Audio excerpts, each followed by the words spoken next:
The Auckland State University Writing Center has been around since 2003 under the direction of Dr. Maurice Sugars. Today, we're going to be talking with the Assistant Director of the Writing Center, Sewindir Scott, and undergraduate peer consultant on what to expect from a session at the Writing Center. This is Niceola Cascott reporting for Dogus 30 AFCTV 13. Many students come from all over the country and beyond to attend Auckland State University. Auckland State University is located in the rural Mississippi area, which makes it harder for students with or without cars to move from place to place.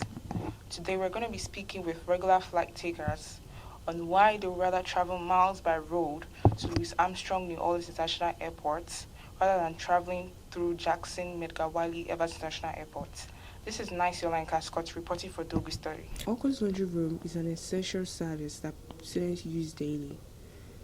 All dorms, apart from Robinson and Albert Lott Hall, come with a laundry room equipped with washers and dryers.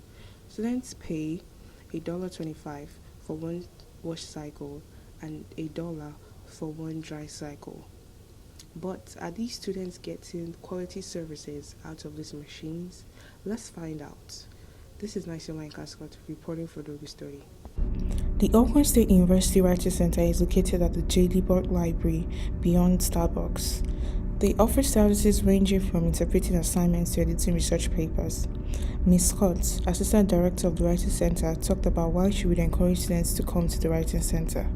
The Writing Center is a great place for students to come to get assistance with their paper. If you're having trouble, or even if you're not having trouble with your assignment, you can come into the Writing Center to get a second pair of eyes to look at your paper and make sure that you have everything in place that the instructor is asking for in the instructions.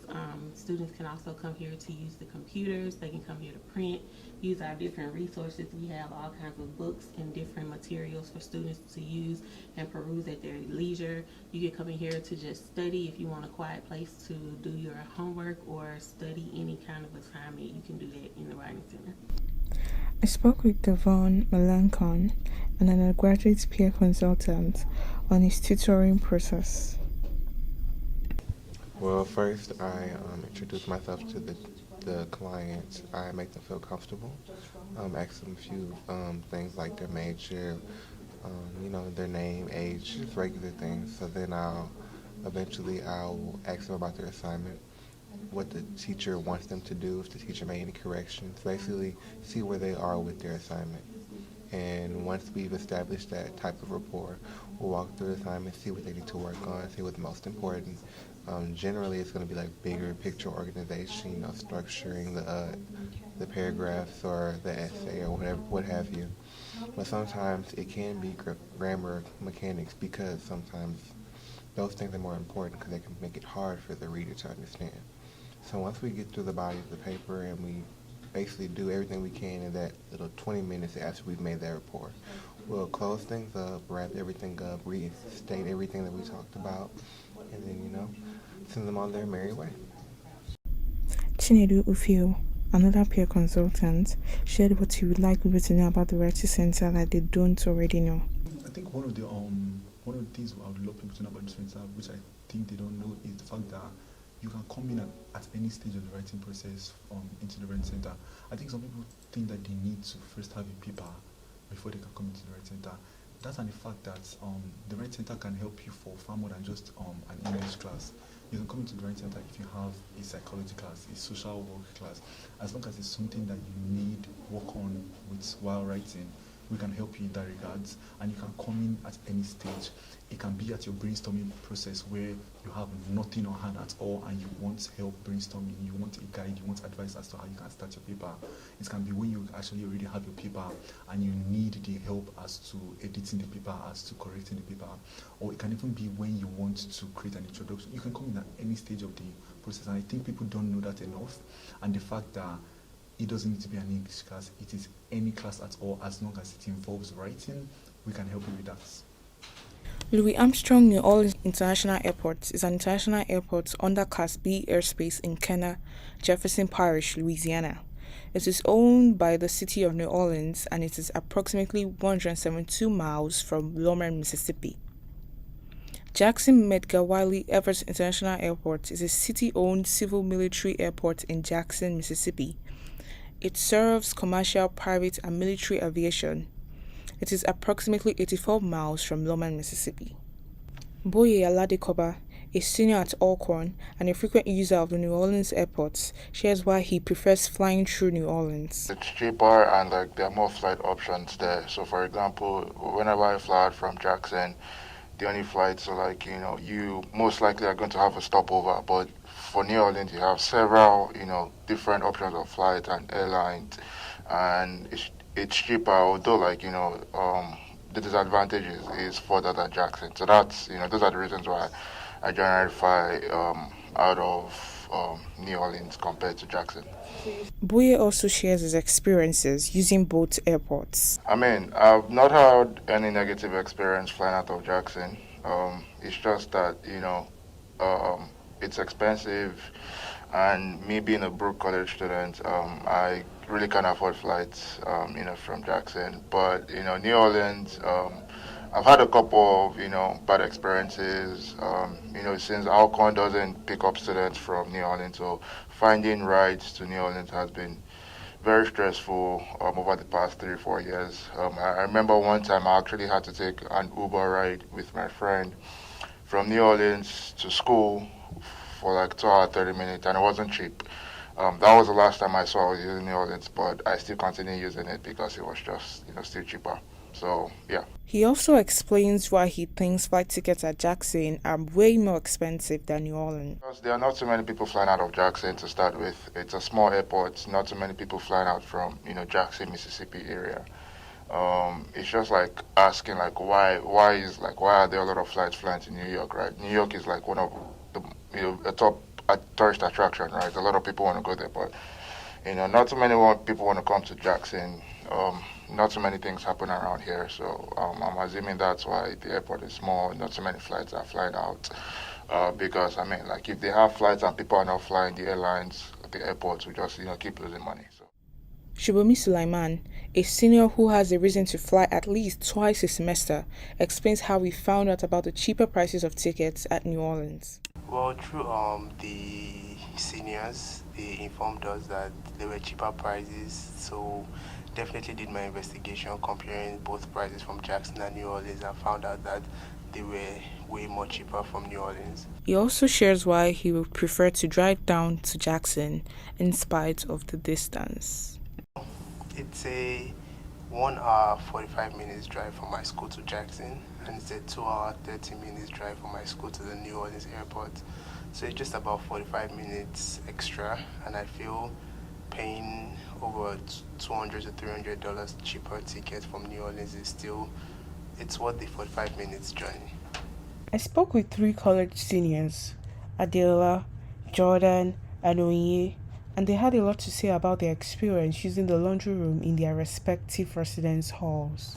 Sometime last semester, I and my roommate went down to the basement where the washers and dryers are to do our laundry, and then we found out that it wasn't working, and we reported it to our RA, and she said that the washer isn't working, we should try again next week. So the next week we went down, it still wasn't working, and they just didn't fix it until, I don't know what happened to it, but it just stopped working. Well, to begin this year, the washers or the dryers didn't work in the dorm. So what was the issue was a lot of students had to carry their luggage to Complex, and Complex is across the campus, as you know. And if it's raining or if it's cold outside or even if it's hot outside, that's a long walk to take. I had a roommate this semester who didn't have a car. Now, I did have a car, but we wouldn't be in the room at the same time. And he went to wash his clothes in Complex. However, even the Complex dryers don't dry your clothes too well. And so his clothes were still wet, but he had paid, and he was out of money because the dryers didn't dry. And he brought the clothes back to my dorm. The clothes were wet, so I gave him money to put on his gold card so he could dry his clothes. He still wasn't able to, so long story short, my room, it smelled like wet clothes, sour wet clothes for like 4 days because he wasn't able to get a ride to go over there to dry it. So it's a big issue, especially when you have to go from all the way over Revels to Complex. Well, I've been here since 2018, and recently, the laundry room services just keep getting worse and worse. One of the washers in my dorm hasn't been working since last semester, like last school year. And there's a dryer that makes this really terrifying noise when you put your clothes in it, and it's kind of scary to use. And it's been that way since last semester. This one time, the dryer just didn't dry my clothes, and I have no idea why. And a lot of the time, soap isn't evenly spread, and just have clothes that are not properly washed, and you have clothes that I guess you call it overwashed. I don't know why the washers and dryers work that way. And sometimes the dryer, you turn up in the highest setting, but it still doesn't dry properly. Jordan had this to say concerning the prices of doing laundry on campus. If I'm being honest with you, I think it's ridiculous. And also, you have to realize that they give us flex money at the beginning of the year. Maybe they could allocate that flex money to also go with washers, because we have to use our physical money to use the machine, and even if we have a credit card, we can't use the credit card, which is also, something that's agitating to a lot of students. So maybe they can find some way to allocate flex into that as well. Adeola shares how she does her laundry when the laundry room was down in John Burroughs Hall. Well, there is no laundry room in the hall that's next to mine, so I would carry all of my dirty laundry on my head in a bag, and I would haul it all the way to the complex dorms to do my laundry every week. They all share areas where the laundry services can be improved to better serve students on campus. There needs to be a laundry room in Robinson. That is the dorm next to mine, because they don't have a laundry room. So this is what they go through every single time they have to do laundry. And communication would be great. Well, for starters, they should definitely fix the washers and dryers and Rebels. They should bring in new dryers for Complex. And I'm not sure how the washers work in the female dorms, but here in the male dorms, they're not good in any of them. So it's definitely something that they could work on and possibly fix, I think. Well, first of all, they should fix all the washers and dryers, maybe update them or something. And they should update the way that we pay for laundry. I don't know, they should make an online option for putting money on your gold card, an online option, or just an option to use your debit card instead of your gold card in the laundry rooms. A reminder that the Auckland State University Writing Center is open from 9 a.m. to 5 p.m. from Monday to Thursday, and on Friday from 9 a.m. to 4 p.m. This has been Niciola Incascott reporting for Dogus 30, ASU TV 13. As we've heard from this Auckland State University student, the high prices of tickets at Jackson is one of the main reasons why they rather travel through New Orleans. This has been Niciola Incascott reporting for Dogus 30. It is evident that the laundry facilities in the residential buildings still have room for improvement. Nevertheless, we thank the good men and women who have made living on campus a nice experience. This has been Niciola Incascott reporting for Dogus 30.